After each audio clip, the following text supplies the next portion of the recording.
Good morning, everyone. Good to see you guys jumping on right now. There's Sean, Harami, Allison, Jorawa.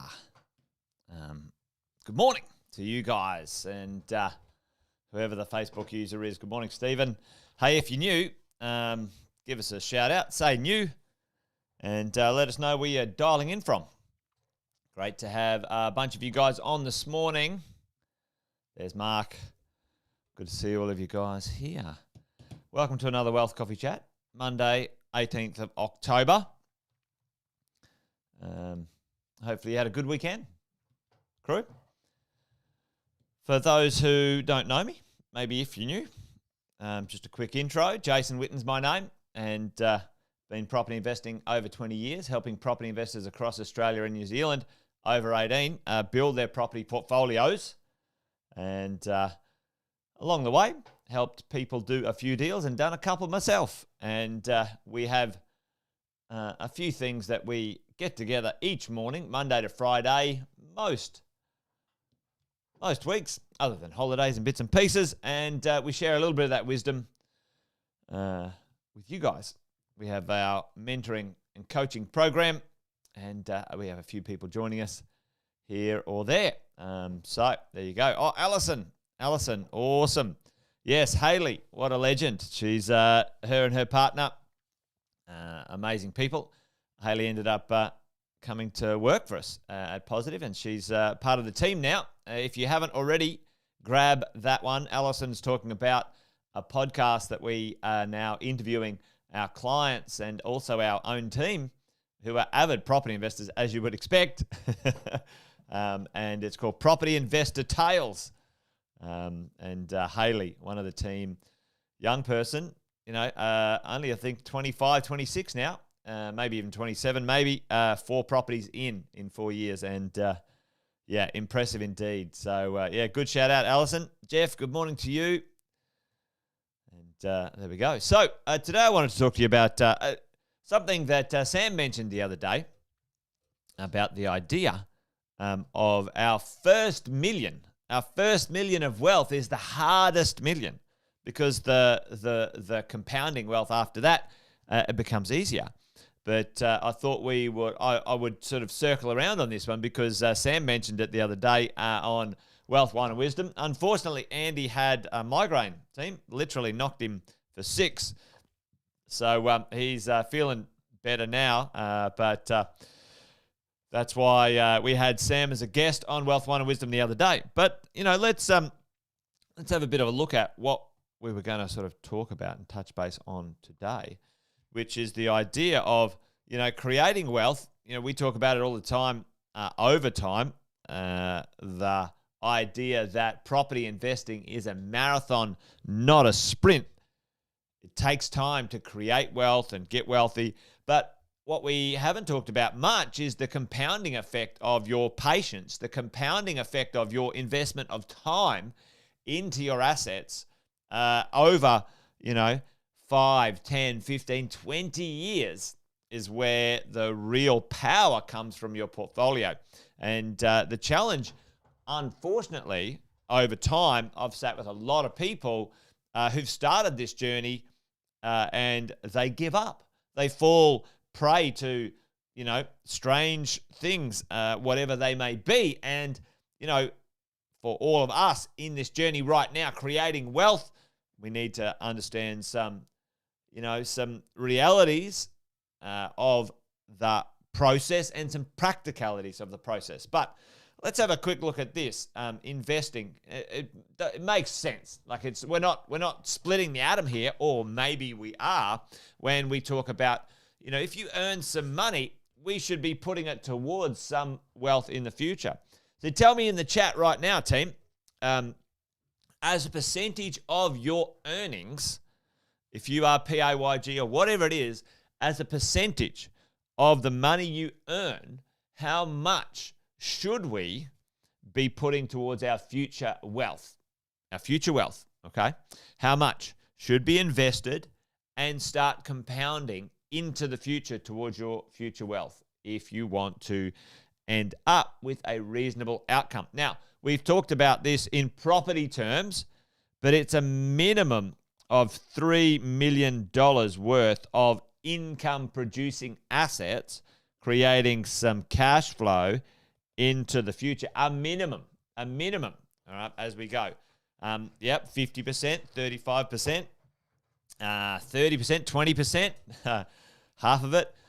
If you can adjust your lifestyle to the idea of half, between 30 and 50% of your earned income into your future, then that is how you will get to this $3 million portion as we go. The challenge is, team, the way we set our lives up in one way, shape, or form doesn't facilitate that. We've talked about this before. And it depends on how you're using the wealth that you have. Let me just skip over here and I'll just quickly show a little example of what I mean by this. So you guys may have seen this before: Monday, Tuesday, Wednesday, Thursday, Friday. And let's just quickly do a revision of this. If you're sitting there right now and today is Monday, we're getting up and going to work. And let's say I'll just adjust this here so we can sort of see it a bit. Let's say $100,000 income. That's not very good. I'll put it down here. All right, well, let's do this. $100,000 income. And good morning to whoever's give us a shout out. It says Facebook user on the chat here, gang. If you're dialing in from one of the groups or whatever it is, unfortunately, it's some weird thing. If inside the private groups, I can't see your name, which is a bit of a bummer. But good morning to all of you. If you're giving me a shout out, Joel, how are you, brother? Good to see you, man. So there you go. So some of you already have seen this one before, but it's so important to understand because we wake up, we're going to work today, okay? And get involved if you want to with this one. Who takes Monday? Who gets a bit of the money on Monday? Do you think you go to work today and it's yours? Well, if you're earning 100K, the ATO puts their grotty little hand out and takes all of Monday, and up until about maybe lunchtime tomorrow on $100,000, they're going to take all the cash, all the money. Yeah, the tax man. That's it, Brendan. You guys have seen this one before, right? Now, if we go over here and we say, all right, well, what else goes on? I'm including this, all right? Super comes out next. Okay, it's not your money, and unless you're managing that yourself for your wealth and your future, well, you guys know how I feel about that. We should all be managing our wealth as we go. Super is onto it, Allison. And then for most people, let's say the regular Straighty 180 person, we might have a mortgage, our owner-occupier home. And the average mortgage in Australia consumes around about 30% of someone's after-tax income, okay? 30% of after-tax income. And then, team, what else? What's the kicker over here? Credit cards, all right? Credit cards, bad debt, etc. And then we're left, sadly, most people are left with, if they're lucky, Friday to create something out of. And, you know, if you do the mathematics here, you've only got 20% of your week left over, okay? 20% of your week left over to live on. And what's going on there? So 25% is already taken by the ATO. ATO has 25%, all right? Super takes 10%, 9.5, it's going up. You're already at 35%. Another 30% for your mortgage, all right? You need to get rid of these credit cards, bad debt, those sorts of things. You guys have seen this before. I'm not diving too much into it today. So when we're talking about 30 to 50%, where do we get it from? Where do we do this from, okay? And this is the smart part. This is the smart part. You guys in the mentoring program know this. What we do, super, 10%, it's compulsory. We make sure we understand what it's getting invested in. So then we go tick, 10%. Your tax that you're paying as a property investor, you can augment that money into your future wealth. You guys know this. If you purchase a brand new home, right, and if that's $600,000, you will get back real cash out of your tax, anywhere between $6,000 and $8,000 of your tax back. So if you're paying $25,000 to the government and they're going to give you $8,000 real cash back, you do the math, team. 4 new properties basically gets your tax to sub 5%. All right, so let's look at that. We've got 10% for super. If you've got 4 properties, you've got 20% cash back from your tax. We're at 30. Now, the big kicker here is your mortgage at 30%. And here's the drill. Most people are sitting there paying their mortgages off, and they've got all of this wealth doing very little, not creating any income. It's not tax deductible. Imagine of that 30% of that payment, you can free up another 10% to 20% of that value in your mortgage, in your owner-occupier home. Imagine you can free that up to then go create some more wealth, add another 10 to 20% on your future wealth creation from your existing equity. That's how, team, we get to that magic number for most of you talked about just there on the chat, 30 to 50%. That's how, if we have a think about what we have, our effectiveness of the money we have already, how do we make it more effective for our future? 30 to 50% of our money that we earn should be going towards your future wealth. All right? It seems like a lot, doesn't it? But when you put it that way, when we put it that way together, it's not that much, all right? It's about making the most of what you have already as you go. Yep, and Michelle, Afterpay, credit cards, consumer debt, those things really destroy your ability to create future wealth, okay? They're toxic.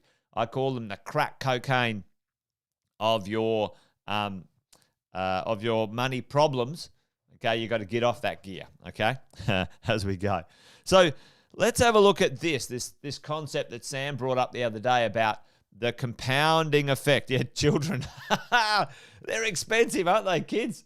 Little buggers, all right? Yeah, anyway. Everyone says, oh, you should plan to have kids and those sorts of stuff. So it's a funny one, isn't it? It's a funny one. Anyway, I've got 3. You got to every time you have a kid, you got to work a bit harder. I think, Alison, you think of this. You were talking about Monday, Tuesday, Wednesday, Thursday, Friday, 1 property per week or day of the week. Every time you have a kid, you need an extra property. You need an extra property to make it work. Yeah. Anyway, there you go. But listen, team, the idea to make our first million, right? If we say, all right, well, from scratch, from zero, let's say it takes us, let's say you buy a property and let's say it takes, I don't know, call it 10 years. That's probably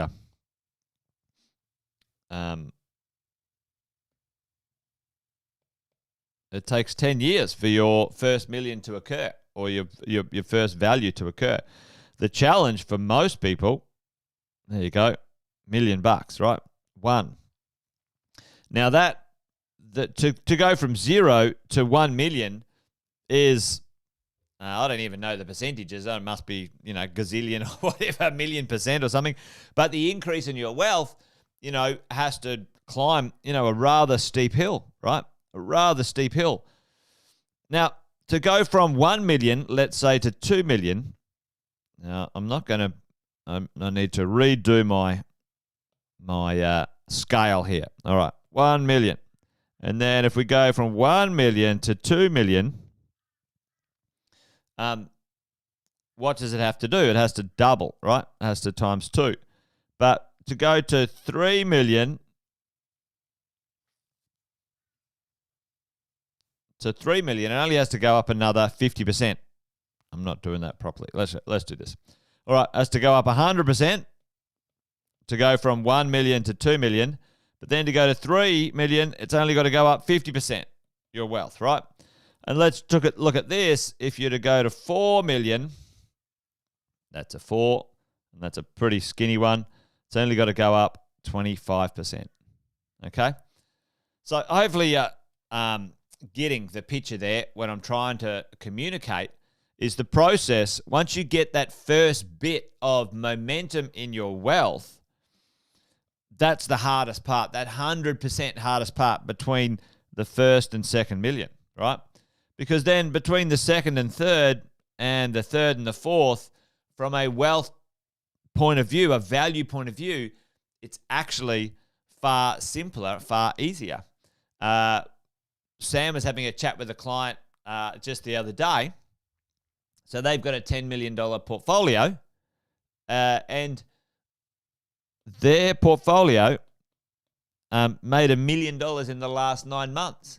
All right. And it only had to go up 10% to make $1 million. Okay. Not to mention the rent and other bits and pieces. So my point that I'm trying to make is this part here, the first 1 to 3 million, is where the effort has to come from. The effort to get to that point. It's the hard yards, team. All right. And why? What happens in my experience? I'm going to sort of rub a bit of this off so we can get this done. In my experience, sitting down with thousands and thousands of people, literally thousands of people, eyeballing, looking across the table and saying, all right, well, we're going to start an investment portfolio. Tell me a little bit about where you're at and what you understand. There's 3 things. Jared, the compounding process, Jared, is not restricted by leverage or not. So, you could have finance on it. You could have it debt free. The concept of the value going up has no correlation with the debt. However, the income created, Jared, if you're debt free, you've got a better margin, etc., etc. So the concept is your total wealth compounding. Okay, but good question. Thank you. 3 reasons I see people fail, and I've seen people fail with this wealth building process. Number 1, completely unrealistic expectations of real estate. It's like, property doubles every 7 to 10 years. Bullshit. Rubbish. Complete and utter rubbish. Okay? So this doubling process, right? It's a 15 to 20 year journey, team. Okay? And maybe some of your properties won't even do that. Okay? I've got properties that haven't doubled in value yet, and I've owned them over 15 years. Am I crying in the corner of my soup? No, they're quite good. Some of them have got a little bit better cash flow. Some of them have got some future potential. Whatever it might mean, that's not the reason you buy the properties, okay?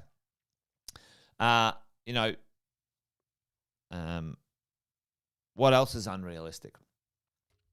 That you get cash flow from properties in the early stages. No. In the first 10 or 15 years, do not expect any cash flow from your real estate. You should be investing in the real estate. It's false. Certainly residential, buy and hold, buy well, do not sell wealth creation is not about creating the income within the first 10 years. It's about acquisition of the asset, right? So income. It's not practical. It's unrealistic. The speed at which things happen, you don't have a practical understanding of the actual real time frames, etc. So this is the challenge. So we sort of go into something with kind of, oh wow, this is going to all happen in 3 years, and it doesn't happen. And then they're like, oh, I'll give up. This doesn't work. Property's no good. Sam and I are having chats with people who are selling their properties in Brisbane right now. Selling their properties in Brisbane right now because they said, oh, it hasn't done anything for 5 years. We're like, yeah, that's normal. What's wrong with you? What? It's like we've got the biggest boom we've seen in a gazillion years, this convergence of 3 or 4 things that are going crazy. And because it hasn't gone up in 5 years' time, and a local real estate agent is telling you all sorts of rubbish, you want to sell your property. Like, wake up and smell the roses. Anyway, sometimes I get a bit frustrated by that. DIY, do it yourself. Oh, I know boats. I read a book, and I went to a seminar, and it's all good. I can knock it out of the park. And I joined a Facebook group, and, I'll ask 7,000 maniacs. I'll ask 7,000 maniacs how to invest and then try and interpret 25 different comments to see what's right for me. I think that's crazy. But, at the end of the day, it's a great place to start. But if you want to get 4, 5, 6, 8, 10 properties in the shortest period of time, structured in the most efficient way for wealth, DIY is not going to cut it. Team, like the wealthy people don't kick around going, oh, I don't need a good accountant. Oh, I don't need a good finance broker. Oh, I don't need a good wealth advisor. Oh, I don't need a good, property manager. Are you serious? You want to get wealthy, but your DIY and backyard? Come on now, team. Like, this is kind of a grown-up chat. That's not the way it rolls. That's not the way it works. If you want proper wealth, you want to do it correctly, you got to find the right team. You guys know about this. I call it the 6-star team. 6-star team, you got to know those people are in your corner. And last but not least, they don't have a community of people who are on the same journey. Okay?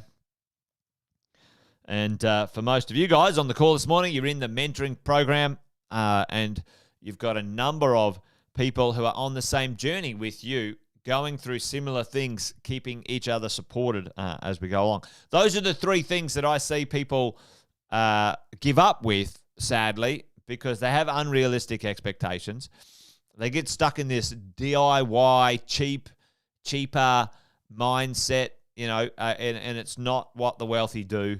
And they don't have the right community of people around them on the same journey with the same ideas to support them through challenging times. There's always going to be weird and wonderful things go on in the world of economics, and we need to make sure we get through that with flying colours. Anyway, I think, well, that's it, man. It's 8:32, and I'm done and dusted. Wealth Coffee Chat done. I got to go take my son to school. And I'm 2 minutes late. I've been rabbiting on. Yeah, exactly, Alison. People who don't even invest go, oh, be careful. Like they've never even made a decision in their life. If you listen to fools, you end up with 2 fools. At the end of the day, you've got to find the right people who are going to support you in the journey. Now, that does take some time, and it does take a bit to get it right. So I don't say that lightly. But if you're listening in and you're not there yet, then keep looking and start learning and asking questions and educating yourself on that sort of stuff. So, all right, team, that's it from me. Wealth Coffee Chat done this morning. Hopefully that was useful. I thought that was a really good comment from Sam on Wealth, Wine and Wisdom the other day on Friday afternoon about that sort of the first million's the hardest, and then compounding over time becomes easier and easier. There was a bunch of questions there, gang, so I will, Brendan, I'll circle around on a few of those, and Jared, and maybe make a bit of a Wealth Coffee Chat out of them maybe this week. So, all right, you guys, that's it. I'm done. I better go take the young fella to school. You guys be good. Stay well wherever you are. Until tomorrow, take care.